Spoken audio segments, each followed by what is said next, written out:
ladies and gentlemen, welcome on board. 안녕하세요, 하늘 여행자 수지입니다. 이렇게 다시 만나게 돼서 반갑고요. 오늘은 파일럿이 되기 위해서 필요한 자격증 종류와 그 자격증을 따는 과정을 좀 더 디테일하게 알아보도록 할게요. 조종사 자격증은 비행기를 운전하기 위해서 필요한 운전면허라고 보시면 되는데요.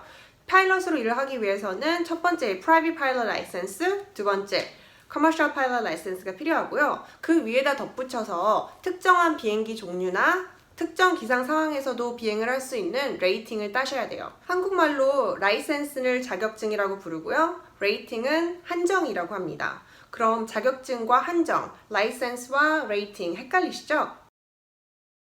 여러분이 처음에 Private Pilot License를 따시면 혼자서 비행기를 조종할 수 있는 자격이 생기는데요. 단 몇 가지 제약이 있습니다. 첫 번째는 그 비행기의 테이크오프 무게가 12,500파운드를 넘으면 안 되고요. 두 번째는 비행기의 엔진이 하나여야 되고요. 그리고 세 번째는 시계 비행으로만 운전을 할 수 있고요. 네 번째는 돈이나 보상을 받지 않고 비행을 한다는 조건입니다. 그리고 나서 여러분이 Commercial Pilot License를 따시면 똑같은 조건으로 보상이나 월급을 받고 일을 하실 수 있게 됩니다. 자, 그럼 이제 여러분은 파일럿으로 일을 할 수 있게 됐어요. 하지만 제약들이 너무 많죠? 그래서 이 제약들을 하나씩 없애기 위해서 레이팅을 따는 겁니다. 엔진이 2개 이상인 비행기를 몰 수 있기 위해 멀티 레이팅, 다발 한정을 따셔야 되고요.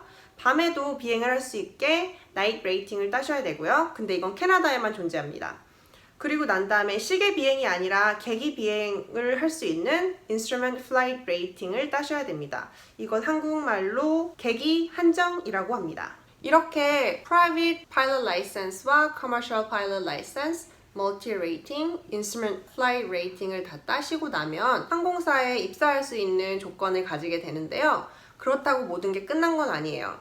항공사 입사를 하면 항공사마다 가지고 있는 비행기 기종이 다르잖아요. 그럼 그 기종을 위한 또 Aircraft Type Rating을 따셔야 됩니다.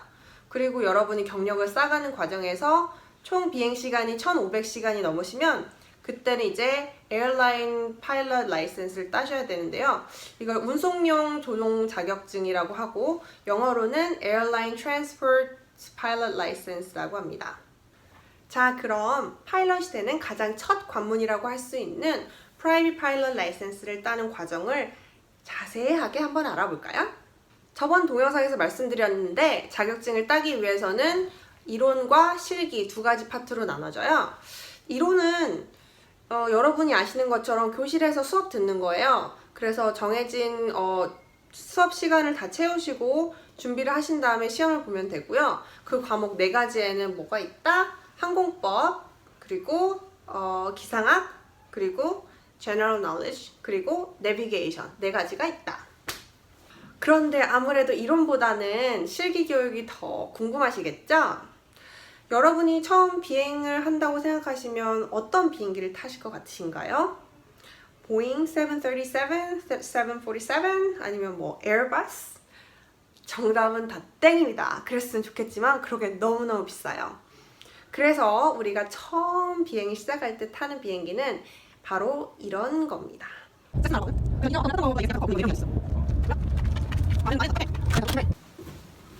큰 비행기가 아니라고 너무 실망하지 마세요. 비행학교에서 가장 보편적으로 사용하는 비행기는 세스나라고 하는 비행기인데요. 여러분이 왼쪽에 앉으시고 여러분의 교관 선생님은 오른쪽에 앉아서 교관 선생님이 하나씩 비행을 하는 기술을 알려주실 거예요. 그러다가 어느 정도 시간이 지나고 나면 Student Pilot Permit을 받게 되고 솔로 비행을 나가게 되는데요. 이 솔로 비행은 말 그대로 교관 선생님 없이 혼자서 비행을 하는 겁니다. 이 솔로 비행은 굉장히 파일럿에게 의미 있는 일이기 때문에 비행을 마치고 나면 동기들이나 선생님한테 축하의 의미로 물세례를 받게 됩니다. 솔로 비행을 마치시고 난 다음에는 반복적인 연습을 통해서 실기시험에 통과할 수 있게 스킬을 연마를 하시고요. 어느 정도 실기시험에 통과할 수 있는 레벨이 되면 교관 선생님이랑 같이 예비 실기시험을 보게 됩니다. 이 예비 실기시험을 통과하시고 나면 교관 선생님께서 추천서를 써주시고요. 그럼 이 추천서를 가지고 실제 실기시험을 볼 수 있게 됩니다. 이렇게 실기시험을 통과하시면 필기시험 결과와 신체검사 결과를 확인받고 자격증이 나오게 됩니다.